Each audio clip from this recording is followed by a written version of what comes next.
Halo teman-teman, jumpa lagi dengan saya Rio Reptil.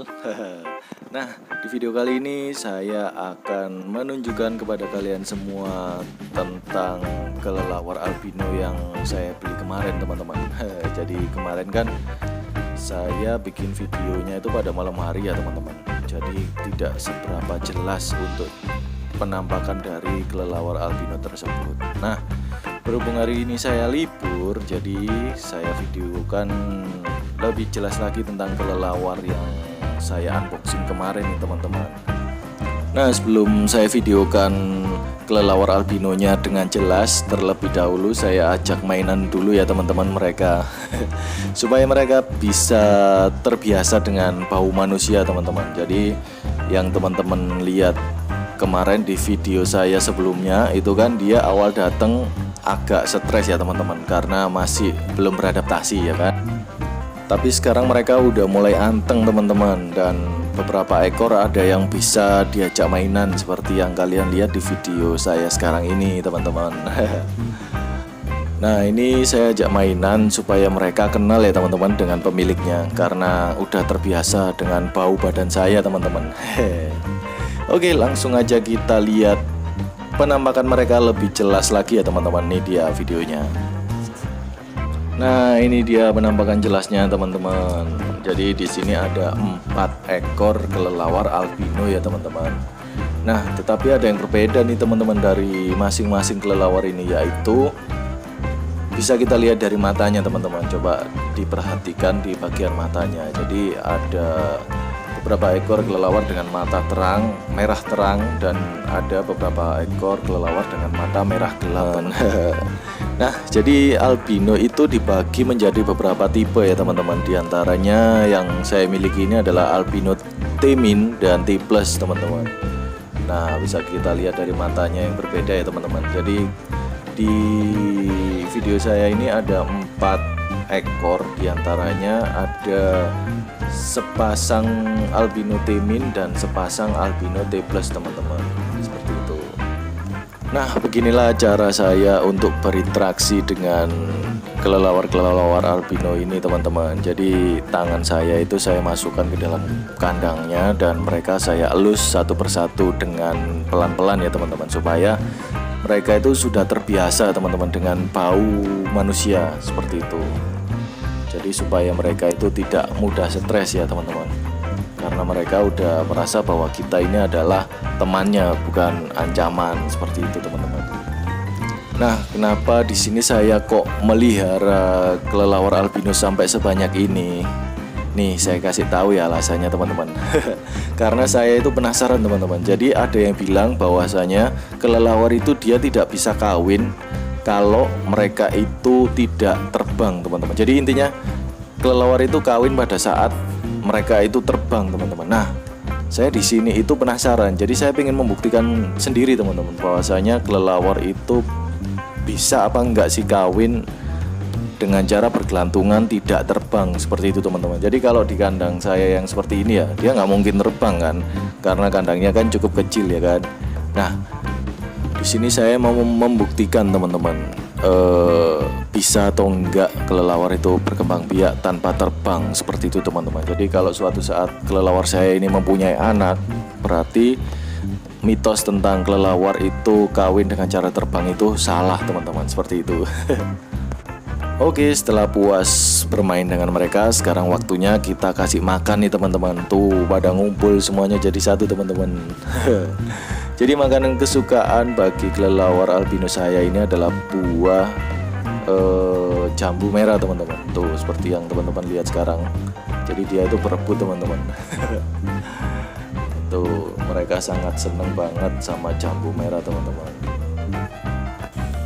Nah, biasanya kita kasih makan mereka ini pada malam hari teman-teman. Berhubung sekarang saya lagi libur kerja ya, jadi saya sempatkan buat main dengan beberapa hewan peliharaan saya, termasuk kelelawar albino ini teman-teman.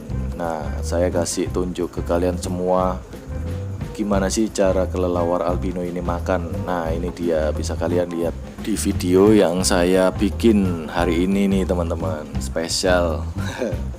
Jadi biasanya di video-video saya sebelumnya kan saya videokan mereka makan pada malam hari ya. Jadi tidak begitu jelas sih kan. Tapi khusus untuk konten hari ini kalian bisa lihat dengan jelas gimana caranya kelelawar albino makan nih teman-teman. Nih mereka kalau makan gak malu-malu sekarang teman-teman, sampai bisa makan di tangan saya nih. Coba kalian lihat dengan jelas ya, tuh dia sangat menikmati sekali teman-teman.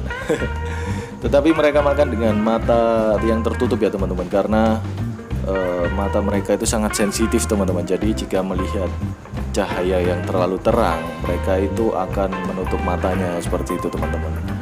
Karena kelelawar itu adalah hewan nokturnal ya teman-teman. Jadi mereka itu matanya sangat sensitif terhadap cahaya seperti itu. Nah kita masukkan lagi ya, supaya kelelawar yang lain bisa ikut makan nih teman-teman.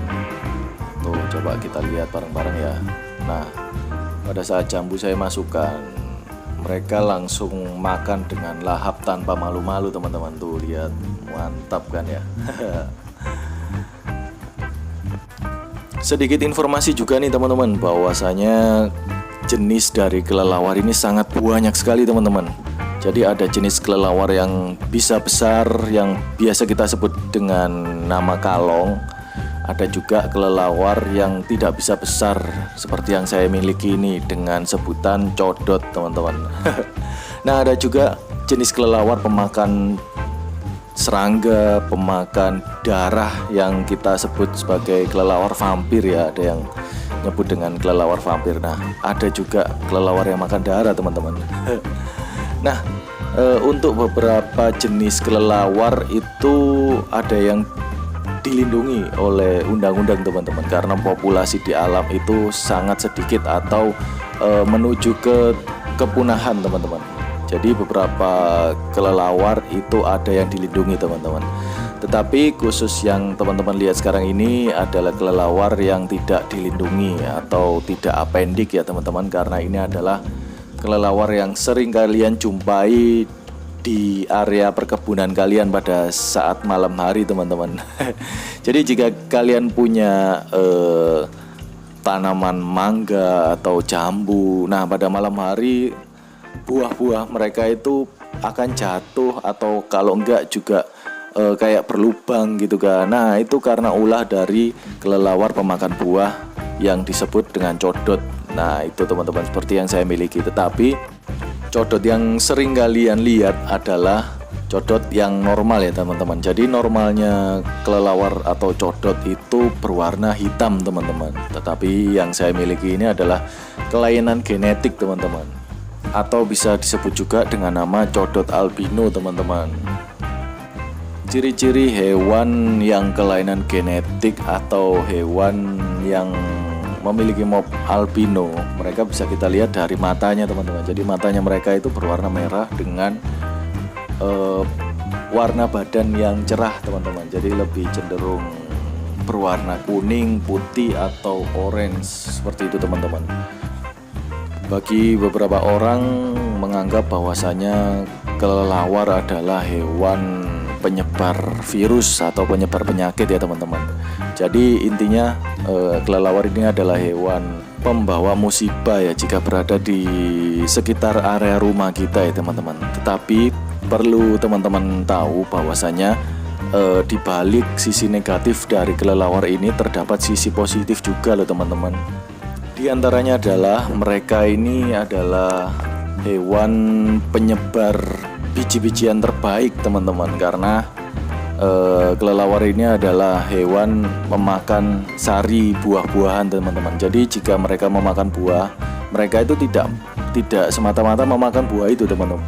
Mereka hanya mengambil sari dari buah-buahan tersebut teman-teman. Jadi jika kita perhatikan mereka pada saat memakan buah, mereka itu akan mengunyah sampai sari dari buah itu habis. Setelah itu mereka akan memuntahkan kembali buah tersebut teman-teman, seperti itu. Nah keunikan lagi dari kelelawar ini adalah dia dapat makan dengan cara terbang teman-teman, dan mereka akan menjatuhkan biji-biji buah yang mereka makan itu teman-teman. Nah biji-biji dari muntahan mereka tadi akan tumbuh menjadi bakal pohon baru teman-teman, seperti itu. Nah, poin positif dari kelelawar ini berikutnya adalah kotorannya teman-teman. Jadi kotorannya ini juga bagus untuk tanaman teman-teman, karena kotoran dari kelelawar ini adalah pupuk terbaik yang dapat menyuburkan tanaman atau tumbuhan yang ada di sekeliling area kelelawar ini beristirahat teman-teman, seperti itu. Nah, sedikit cerita juga nih teman-teman, jika rumah kalian ini adalah di pedesaan atau pelosok ya. Nah, pada saat malam hari kalian sering mendengarkan suara seperti kayak lemparan batu di atas atap atau genteng kalian ya teman-teman. Dan beberapa orang menganggap bahwa itu adalah ulah dari makhluk halus ya kan. Nah, saya kasih tahu nih teman-teman bahwasanya suara-suara pada saat malam hari itu bukan dari suara makhluk halus teman-teman, tapi ulah dari kelelawar ini teman-teman. Jadi seperti yang saya jelaskan tadi ya, kelelawar dapat makan dengan cara terbang teman-teman, dan mereka menjatuhkan biji-biji buah tersebut dengan sembarangan teman-teman. Nah, jika biji itu jatuh ke tanah, maka biji itu akan tumbuh menjadi tunas atau bakal pohon baru teman-teman. Tetapi bisa juga biji tersebut dijatuhkan tepat di atas rumah kalian teman-teman. Nah, itu adalah bunyi dari biji yang dijatuhkan oleh kelelawar pada saat makan di malam hari teman-teman. Jadi itu bukan ulah dari makhluk halus ya teman-teman, tetapi itu ulah dari kelelawar teman-teman, seperti itu. Oke, saya rasa udah cukup panjang ya teman-teman pembahasan tentang kelelawar ini. Jadi video ini saya akhiri sampai di sini dulu ya teman-teman. Terima kasih sudah menonton dan sampai jumpa di video saya berikutnya. Dadah.